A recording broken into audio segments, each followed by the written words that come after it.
At 84, I've gained a wealth of knowledge about life, but there's one choice I truly regret: moving into a nursing home. At the time, it seemed like the best option, especially with my family's encouragement, assuring me that I would receive all the care and comfort I needed. I trusted their words. But once I arrived, I discovered that the reality was far from what I had envisioned. Many of you might be contemplating this choice for yourselves or a loved one, perhaps believing it to be the safest route, or thinking it will simplify life. However, before you make that leap, I want to share 6 insights I wish someone had shared with me prior to my move. The reality is that life in a nursing home is not merely about convenience. It alters everything, and once you enter, leaving isn't as straightforward as you might think. Stick with me until the end, as some of these revelations may catch you off guard. If you know someone who is considering a nursing home, this message could be exactly what they need to hear before making such a significant decision. Now, let's dive in.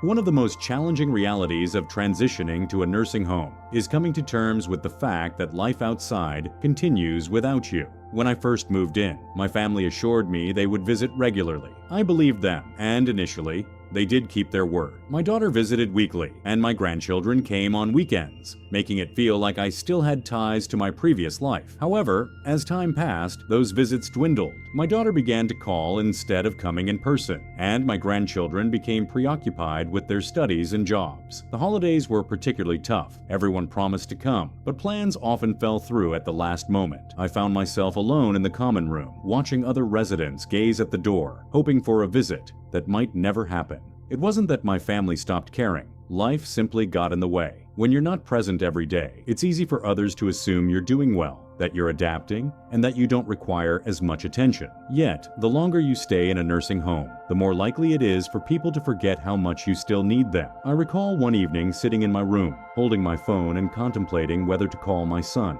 I hesitated, not wanting to feel like a burden or to remind him that I was here, waiting for a visit that might not come. So I set the phone down, and that's when it struck me. This was my new reality, watching the days pass by, hoping someone would remember to include me. If you're considering moving into a nursing home, ask yourself if you're ready for loneliness, because no matter how much your family loves you, once you're out of sight, it's surprisingly easy to become out of mind. If you're still watching this video and find these insights helpful, please comment number 2 below to let me know you're here. And if you haven't subscribed yet, I encourage you to do so and turn on the notification bell so you won't miss any future videos. Now, let's continue. Before I transitioned to a nursing home, I was managing quite well for my age. While I wasn't running marathons, I was capable of taking care of myself, enjoying walks, and preparing my own meals. I had established little routines that kept me active, such as grocery shopping, morning stretches, and simply walking around my home to maintain my leg strength. However, everything changed once I moved in. Initially, it felt like a break. Meals were served to me, and I no longer had to spend time cooking. If I needed assistance, I could just press a button, and help would arrive. What I failed to realize was that the less I did for myself, the weaker I became. My activity level dropped, and soon my legs felt stiffer. I found myself sitting more than I used to, and before long, getting up from a chair felt like a daunting task. The muscles I had worked hard to maintain were fading away faster than I anticipated. It wasn't just my experience, I witnessed it happening to others as well. Individuals who once walked independently began relying on wheelchairs, and those who had been self-sufficient suddenly needed help with tasks they had never struggled with before. The more assistance we received, the more we seemed to require it. I remember my neighbor Alice, an 81-year-old woman who was vibrant when she first arrived. She used to take daily walks around the facility, determined not to slow down because of her age. However, after a few months, I noticed her walking less frequently. Eventually, she started using a walker, then a wheelchair. One day, she looked at me and said, "I don't know when it happened, but I feel like I aged 10 years in just a few months." That sentiment resonated with me. When you stop using your body, you begin to lose it. In a nursing home, where everything is designed for convenience, it's easy to forget that movement is essential for survival, not just comfort. If I had known how quickly I would lose my strength, I would have fought harder to stay active, to keep moving, and to push myself even on days when I didn't feel like it. If you're contemplating a nursing home, consider this carefully. When I initially entered the nursing home, I convinced myself it would be a short-term arrangement. I thought I would give it a shot, see how it went, and if it didn't suit me, I could always leave. However, I underestimated how challenging it would be to exit once I was settled in. At first, it seemed straightforward. If I didn't like it, I could simply return home. But home had changed. My house stood vacant, and managing it from afar became increasingly tough. My children had begun making alterations, selling items they believed I wouldn't need, and even contemplating renting out the property. When I suggested the idea of moving back, they hesitated, asking if I was sure I could handle it alone. They expressed concern for my safety, insisting they only wanted what was best for me. Then there was the reality of my physical decline. After months in a place where I didn't have to cook, clean, or walk much, I found myself less strong than before. The independence I once enjoyed began to fade, making the thought of returning home more daunting than I had anticipated. My confidence in living alone diminished, and that fear kept me trapped. I encountered others with similar stories. They had also thought their stay would be brief, only to discover that leaving was far more complicated than they had imagined. The longer one remains, the more challenging it becomes to readjust to life outside. Some individuals even lost their chance to return once their homes were sold or their savings depleted by care costs. There was no turning back. This is the part that often goes unspoken. Moving in feels like a reversible choice, but for many, it isn't. The nursing home gradually becomes your entire existence, and before long, the outside world you once knew starts to feel like a distant memory. If you're contemplating a nursing home, ask yourself if you're ready for the reality that leaving might not be as easy as you think. Once you settle in, the obstacles to leaving, whether financial, physical, or emotional, can be more challenging to overcome than you expect. If you're still watching this video and finding these insights valuable, please comment number 6 below to let me know you're here. And if you haven't subscribed yet, I recommend you subscribe and turn on the bell so you don't miss any videos. Your support helps us continue creating good content to inform and inspire you. The most jarring aspect of moving into a nursing home wasn't the cramped quarters, the fixed meal times, or even the unfamiliar faces. It was the stark realization that I had relinquished control over my own life. Before this transition, I had my own routines.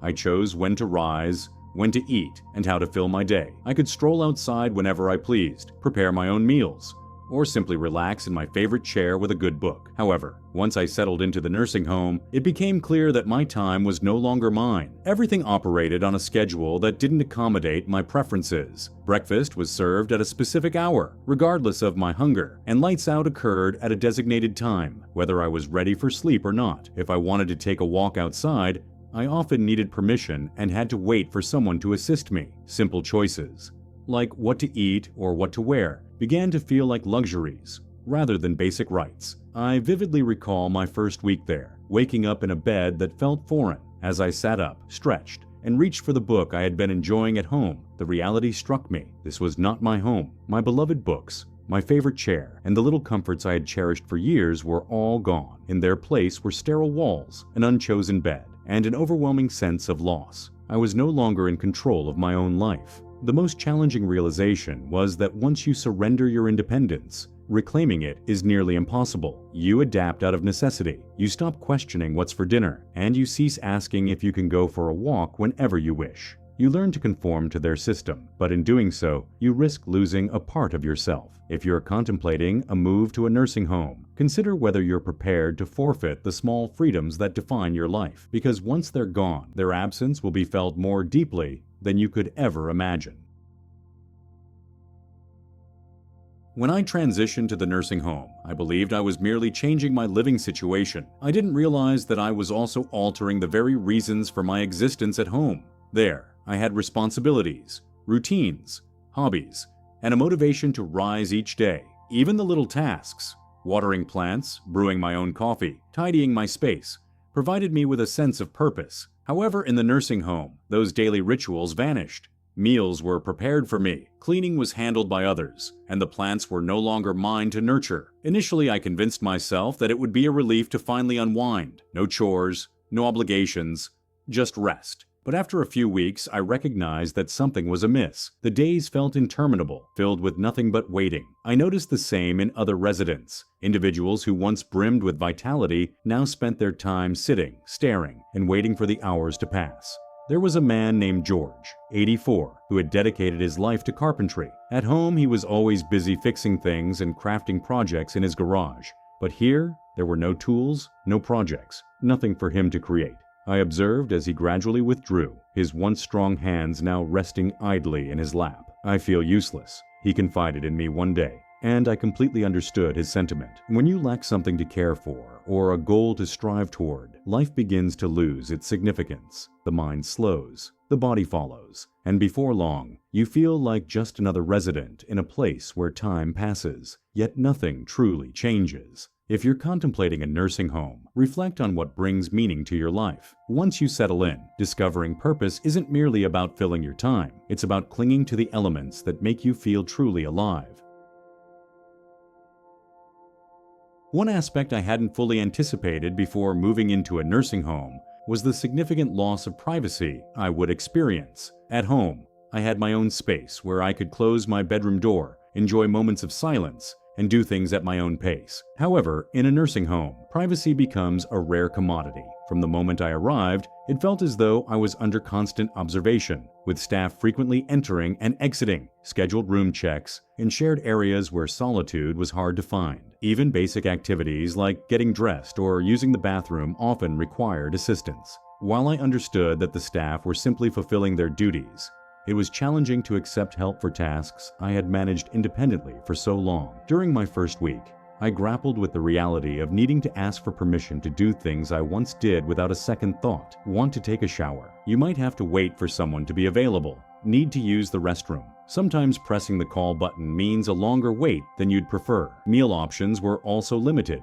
If the menu didn't appeal to you that day, there wasn't much you could do about it. Then there was the matter of roommates. Not everyone is fortunate enough to have a private room, and sharing a space with someone you didn't choose can be quite challenging. I was lucky to have a considerate roommate, but I heard stories from others who faced difficulties with noisy, untidy, or cognitively impaired roommates that made rest nearly impossible. No matter how hard you try to personalize your room, it never truly feels like your own. Losing dignity is a profound experience, and I didn't realize how much of mine I would have to relinquish until I was already there. When people knock but don't always wait for a response before entering, when you're addressed as a patient rather than a person, and when your daily activities are governed by a schedule you didn't create, it alters your sense of self. You begin to feel less like an individual and more like just another name on a list. If you're contemplating a move to a nursing home, consider whether you're ready to forfeit the privacy and control that have been part of your life.